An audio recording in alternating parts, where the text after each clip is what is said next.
Hello बच्चों, आज की इस क्लास में आप लोग को हम अवतल दर्पण द्वारा यूवी में संबंध स्थापित करने के लिए सूत्र के निगमन को समझाएंगे। तो बेटा सबसे पहले हम लोग क्या करेंगे, एक अवतल दर्पण का हम लोग निर्माण करेंगे। तो मानेंगे कि माना M1 आपका, सपोज करेंगे कि आपका ये एक अवतल दर्पण है जिसका नाम क्या है बेटा, M1 और M2, जिसमें ये आपका क्या है, प्रिंसिपल एक्सिस है, जिसमें P आपका पोल है, F क्या है, फोकस है, और C आपका सेंटर ऑफ कर्वेचर है। जब कभी भी अवतल दर्पण के सामने हम लोग क्या करते हैं बेटा कि अनंत और वक्रता केंद्र के बीच में ऑब्जेक्ट जो आपका होगा वो ओ डैश को रखते हैं, तो ओ डैश से जो चलने वाली रे होगी, किरण होगी, वो मुख्य अक्ष के समांतर होकर दर्पण के बिंदु ए पर टकराएगी और टकराने के पश्चात क्या होगी बेटा, वो फोकस एक्स से परावर्तित हो जाएगी और ओ डैश से जो चलने वाली दूसरी किरण होगी वक्रता केंद्र सी से होते हुए दर्पण के बिंदु बी पर टकराएगी और टकराने के पश्चात उन्हें उसी मार्ग पर वापस लौट जाएगी जहां पर पहली और दूसरी किरण अर्थात ओ डैश ए और ओ डैश बी एक दूसरे को क्या करेंगे, प्रतिच्छेदित करेंगे। वहीं पर आपका आई और आई डैश प्रतिबिंब प्राप्त होता है। जो प्राप्त प्रतिबिंब होगा बेटा वो क्या होगा, वास्तविक होगा, उल्टा होगा तथा वस्तु से क्या होगा, छोटा होगा। तो हम लोग को जो प्रूव करना है अवतल दर्पण द्वारा यूवी में संबंध के लिए, तो सबसे पहले हम लोग क्या करेंगे, दो त्रिभुज का सहारा लेंगे। जो दो त्रिभुज आपके हैं, त्रिभुज आप लिखेंगे ट्राइंगल त्रिभुज ओ डैश सी तथा त्रिभुज आई डैश सी में दो ट्राइंगल है आपका ओ डैश सी। आप यहां देखिए बेटा, ये आपका ट्राइंगल है ओ डैश सी, ये ट्राइंगल है एक, और आपका एक ट्राइंगल है आई डैश सी। इन दोनों ट्राइंगल को हम लोग देखेंगे कि क्या है। तो आप लिखेंगे कि ओ डैश सी तथा आई डैश सी में कि angle O dash O C, angle O dash O C equal angle I dash I C. आप देख रहे हैं ये दोनों परपेंडिकुलर है, ये 90 डिग्री का एंगल है और ये भी क्या है आपका 90 डिग्री का एंगल है। तो आप लिखेंगे ये दोनों क्या है, प्रत्येक 90 अंश है। क्या है, प्रत्येक 90 अंश है बेटा ये। साथ ही साथ आप देखेंगे बेटा ये जो एंगल है, एंगल सी और इधर भी एंगल सी, ये दोनों शीर्षा भिमुख कोण है। शीर्षा भिमुख कोण कैसे भी बेटा, आप यहाँ देखें कि ये एक ये है और साथ ही साथ यहाँ पर जो आपका एक ट्राइंगल बन रहा है, तो ये दो ट्राइंगल थे आपका ओ डैश सी और यहाँ पर क्या था आपका आई डैश सी। तो आप देख रहे हैं ये दोनों क्या है, 90 डिग्री के हैं, हमने जो भी देखा 90 डिग्री, और ये दोनों क्या है, शीर्षा भिमुख कोण है। तो आप लिखेंगे angle O C O dash equal angle I C I dash, ये दोनों इक्वल है। क्यों, क्योंकि ये दोनों क्या है, शीर्षा भिमुख कोण है। तो आप लिखेंगे दोनों क्या है, शीर्षा भिमुख कोण है, दोनों शीर्षा भिमुख कोण है बेटा। साथ ही साथ जब ये एंगल इक्वल हो गया तो देन ये एंगल ओ डैश और एंगल कौन सा बेटा, आई डैश, ये दोनों भी क्या होंगे, इक्वल होंगे। तो then angle O dash C equal angle I dash C, ये दोनों क्या होंगे, इक्वल होंगे। तो तीनों एंगल इक्वल हो गए हैं, तो आप कह सकते हैं कि ट्राइंगल ओ डैश सी तथा ट्राइंगल आई डैश सी समरूप है। तो आप लिखेंगे इसलिए त्रिभुज ओ डैश सी तथा त्रिभुज जो आपका है आई डैश सी क्या है, समरूप त्रिभुज है। क्या है, समरूप त्रिभुज है।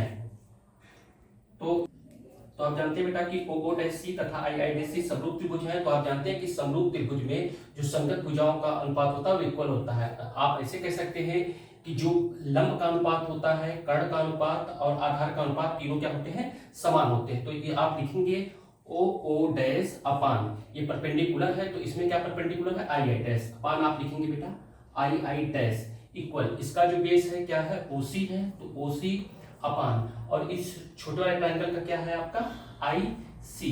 इसको इक्वेशन नंबर क्या लिखेंगे बेटा आप, फर्स्ट। हमने इसको इक्वेशन नंबर फर्स्ट लिखा। अब हम लोग क्या करेंगे कि पॉइंट ए से जो आपका प्रिंसिपल एक्सिस है उस पे हम लोग क्या डालेंगे, नॉर्मल लंब डालेंगे और उसका नाम क्या देंगे बेटा, ए एन।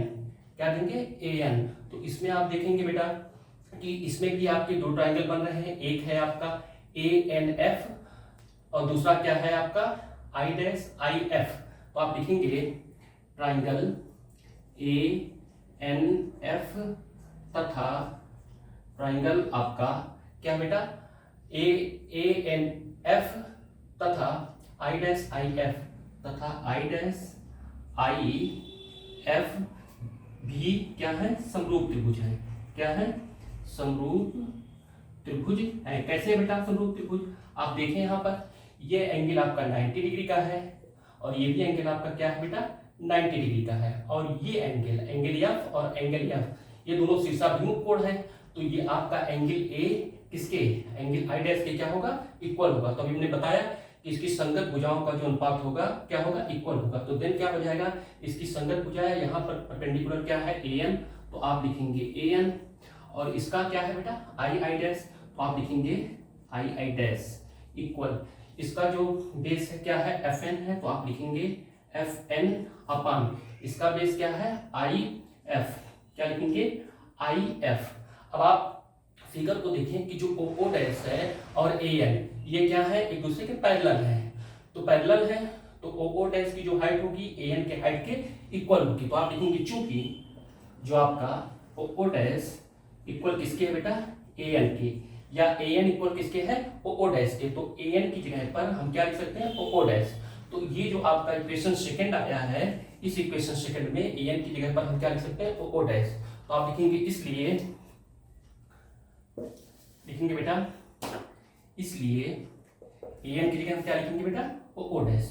तो आप लिखेंगे ओ डैश अपान क्या था बेटा आपका आई आई डैश इक्वल ये किसके था बेटा F N upon I F N upon किसके हो जाएगा आई एफ के F N upon I F के। अब आप ये यहाँ पे मानेंगे कि यदि जो आपका ये अवतल दर्पण है इसका द्वारा क्या हो छोटा हो। द्वारा छोटा मीन्स क्या होगा बेटा कि जैसे द्वारा यदि इस प्रकार का हो और ये प्रिंसिपल एक्सिस हो तो आप देखेंगे जो परपेंडिकुलर होगा बहुत ही छोटा दिखाई देगा। ये जो पॉइंट ए था एन था और ये पी था तो ये जो परपेंडिकुलर पर एन वो आपको शो नहीं होगा। अर्थात आप ऐसे कह सकते हैं कि जो आपका पॉइंट ए है वो पॉइंट किस पे आ जाएगा पी पर और एन ना होकर बल्कि एन की जगह पे क्या हो जाएगा पी हो जाएगा। तो उस कंडीशन में हम लोग एफ एन की जगह पर क्या लिख सकते हैं पी एफ। तो आप लिखेंगे यदि आप लिखेंगे यदि अवतल जो दर्पण है अवतल दर्पण का द्वारक क्या हो बेटा छोटा हो अवतल दर्पण का द्वारक छोटा हो तो उस कंडीशन में हम लोग क्या लिख सकते हैं बेटा कि जो एफ एन है क्या है बेटा आपका एफ एन इक्वल हो जाएगा पी एफ के। तो आप क्या कर सकते हैं बेटा एफ एन की जगह पर आप क्या लिख सकते हैं पी एफ। तो जो आपका ये एफ एन था एफ एन की जगह पर हम क्या रख देंगे पी एफ। एफ एन की जगह पे हम रख देंगे पी एफ और यहाँ की सॉरी जो ये आपका एफ एन था एफ एन की जगह क्या लिख देंगे पी एफ। तो देन क्या हो जाएगा इसलिए O dash upon I I dash equal F N की जगह पे क्या लिख देंगे आप पी एफ अपान क्या हो जाएगा आपका आई एफ के। पी एफ अपान किसके हो जाएगा आई एफ के।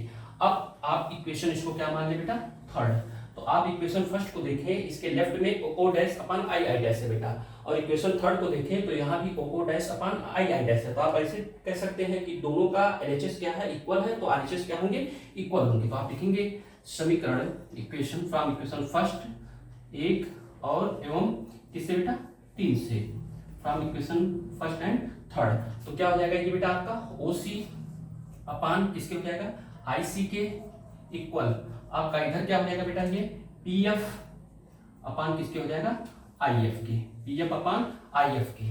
अब ओसी जो डिस्टेंस है बेटा आपका ये है ओसी आपका ये है। अब ओसी की वैल्यू हमको नहीं पता है तो आप क्या करेंगे कि अब इसको पीओ में से इस बड़े वाले भुजा में से हम लोग यदि पीसी को घटा देंगे तो आपका ओसी आ जाएगा। तो ओसी की जगह हम क्या लिख सकते हैं बेटा ओसी की जगह हम लोग लिख सकते हैं क्या पीओ हम लोग लिख सकते हैं पीओ और माइनस किसके हो जाएगा बेटा पीसी के और अपान आईसी।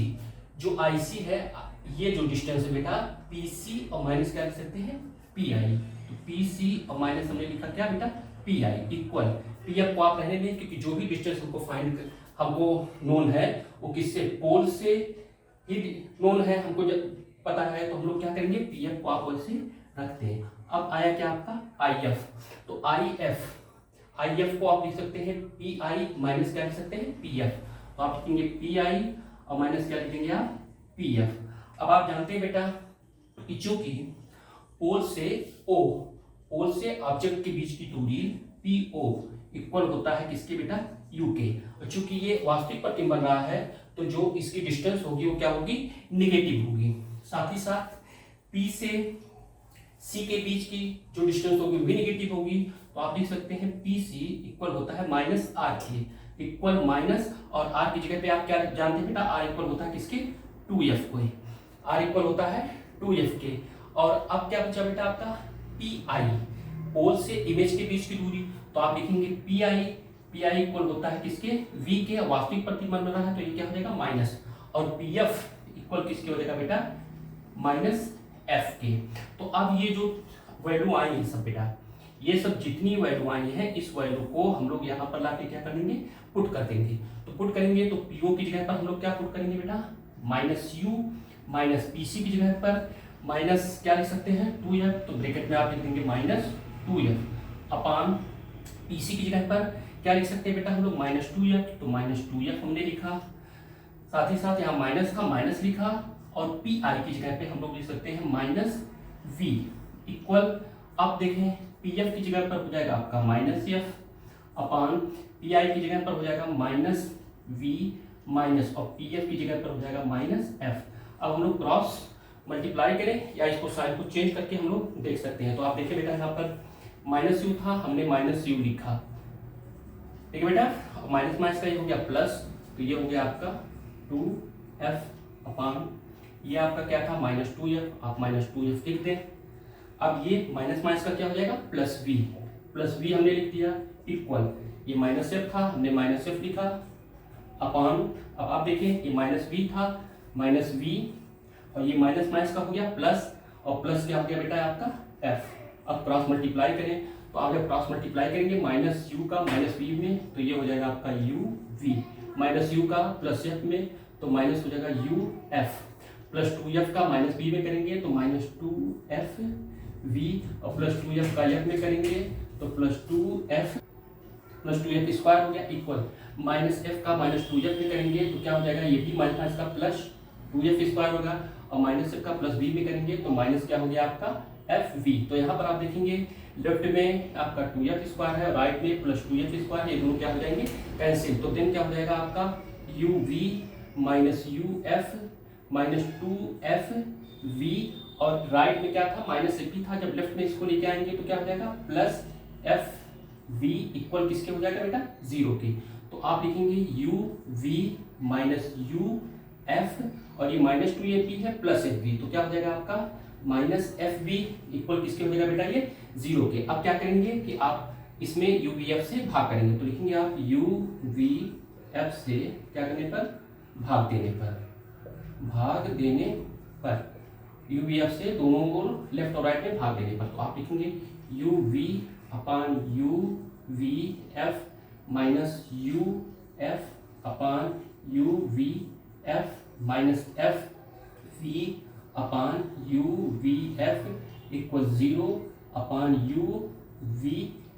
तो आप देखेंगे बेटा यहाँ पर uv से uv कैंसिल हो गया, यहाँ uf से uf कैंसिल हो गया, यहाँ fv से fv कैंसिल हो गया, तो बचा क्या आपका यहाँ पर बचा 1 अपान f माइनस 1 अपान v माइनस 1 अपान u, और 0 का किसी भी नंबर का यदि 0 में डिवाइड करेंगे तो कितना हो जाएगा बेटा 0, या आप ऐसे लिख सकते हैं 1 अपान f इक्वल 1 अपान v और प्लस 1 अपान u। ये आपका क्या हो गया बेटा अवतल दर्पण के लिए सूत्र का हम लोगों ने क्या किया uvf में संबंध को स्थापित किया। आज के इस क्लास में बेटा हम लोगों ने अवतल दर्पण द्वारा यूवी में संबंध स्थापित करने के लिए सूत्र का निगमन किया। इसके पश्चात बेटा हम लोग उत्तल लेंस के लिए यूवीएफ में संबंध स्थापित करने के लिए सूत्र का निगमन करेंगे। Thank you.